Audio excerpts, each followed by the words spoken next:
آپ نے جواب دینا ہے بالکل سیدھا سیدھا. آپ مجھے بتائیے کہ آج کے زمانے میں ایک خاتون کا شادی میں کام ہے کیا؟ میں گفتگو سن رہی تھی اور میں سمجھتی ہوں کہ اسلام دین اعتدال ہے.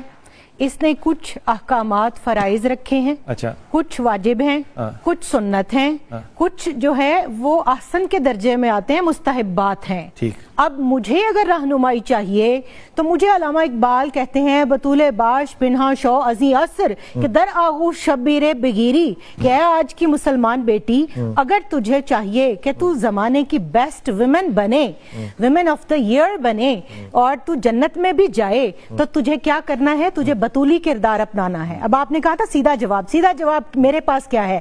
آئیے کاشانہ سیدہ فاطمہ الزہرا سلام اللہ علیہا میں ساس موجود ہے, سسر کا انتقال ہو چکا, سیدنا ابو طالب وصال فرما چکے مکہ میں, سیدہ فاطمہ بنت اسد رضی اللہ تعالیٰ عنہ موجود ہیں. آپ صلی اللہ علیہ وسلم نے نہیں کہا کہ علی الگ گھر لو میری بیٹی کے لیے. حضرت فاطمہ رضی اللہ تعالیٰ نے نہیں فرمایا کہ اے مولا کائنات میرے لیے الگ گھر لیں. آپ انہی والدہ کی خدمت کرتی ہیں, آپ گھر کا سارا کام اپنے ہاتھوں سے کرتی ہیں, آپ بچے بھی پیدا کر رہی ہیں, ان کو دودھ بھی پلا رہی ہیں, اور لیکٹیشن کے چارجز بھی نہیں کر رہی, چکی بھی چلا رہی ہیں, اور گھر کے کپڑے دھو رہی ہیں, بچے بیمار ہیں تو روزے رکھ رہی ہیں, اور پھر آپ کنویں سے پانی لاتی ہیں مشکیزے میں, اور آپ کے کاندھے کے اوپر جو ہے وہ گھٹے پڑ جاتے ہیں, آپ آٹا گونتی ہیں, آپ چکی پیستی ہیں, روٹی بناتی ہیں, سب کام کرتی ہیں, ہمسایوں کی خبر گیری کرتی ہیں, پھر ساس کی خدمت کرتی ہیں. اور قربان جائیں سیدہ فاطمہ بنت اسد سلام اللہ علیہا کے فرماتی ہیں کہ اے شہزادی کونین, آپ سارا دن بچوں کے اور گھر کے کام کاج میں تھک جاتی ہیں اور آپ میری بھی خدمت کرتی ہیں.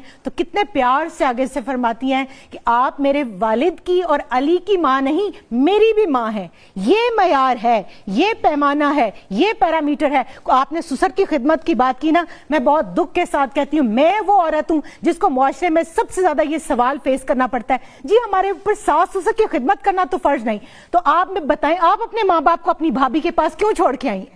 آپ کیوں کہ آئی ہیں کہ میرے ماں باپ کا خیال رکھنا؟ آپ تو چاہیں کہ آپ کی بھابیاں رات کو آپ کے ماں باپ کے پاؤں دبا کے بھی سوئیں, اور جب آپ آئیں یہاں پر بہو بن کے تو آپ کہیں کہ میں نے دورہ قرآن کیا ہے اور مجھے وہ فلاں باجی نے اور فلاں آنٹی نے اور فلاں جو ہے استاذہ نے بتایا کہ ساس کی سسر کی خدمت کرنا فرض نہیں. قرآن نے سسر کو محرم درج رشتوں کے اندر گنا یا نہیں گنا؟ میرے آقا علیہ الصلوۃ والسلام نے فرمایا یا نہیں فرمایا کہ تمہارے 3 باپ ہیں, ایک وہ جو تمہیں دنیا میں لایا, ایک وہ جس نے تمہیں بیٹی دی, ایک وہ جو تمہارا استاد ہے. اسی حدیث کو محدثین نے فیمیل سیکٹر کے اوپر جب اپلائی کیا تو ساس جو ہے وہ ماں کے درجے میں آتی ہے. اب آپ کے ماں باپ تو آپ کی جنت ہیں, تو کیا شوہر کے ماں باپ آپ کے شوہر کی جنت نہیں ہے؟ تو آپ ان کی جنت کو ان سے دور کر کے آپ جو بات کر رہے ہیں نا, سب سے پہلا کام کیا ہے؟ اپنے شوہر کی اور اپنی عزت کی حفاظت کرے گی, اس کے مال کی حفاظت کرے گی, اپنے شوہر کو راضی کرے گی, اور اس کے بعد اس کے بچے پیدا کرے گی. پھر ان بچوں کی رعیت اس عورت کے اوپر ہے. وہ یہ نہیں کہہ سکتی کہ میں ان کی تربیت نہیں کروں گی, وہ تربیت کی ذمہ دار ہے, وہ راعیہ ہے, اس سے گھر کی اور ان بچوں کی تربیت کی پوچھ ہوگی. اور اس کے بعد اگر وہ اپنے شوہر کو سپلٹ کرتی ہے تو وہ یہ دیکھے کہ وہ اپنے شوہر کو, جس کو پال پوس کے جوان کر کے آپ کی آنکھ کا تارا بنایا, آپ کے ماں باپ کا آئیڈیل بنایا, آپ اس کو جب الگ کریں گی تو آپ اس کو دوزخ میں دھکیل رہی ہیں, آپ اس کو جنتی نہیں بنا رہی, آپ اس کی معاون بن رہی ہیں دوزخ کے اندر.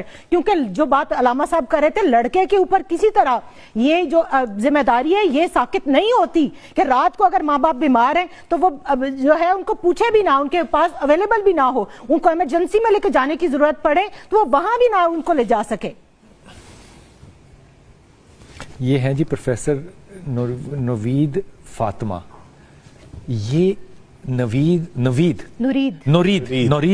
نورید فاطمہ جو ہے نا, یہ آپ ساروں کے ممبر پہ بھاری ہے, ایمانداری سے کہیے. ممبر تو ہمارا ہے ہی نہیں رسول اللہ. میں مثال کہہ رہا ہوں نا, سب پہ بھاری ہے. ٹھیک ہے, لیکن جو اس خاتون نے بات کی ہے نا, یہ بات یہ ہمارے علماء کیوں نہیں کرتے؟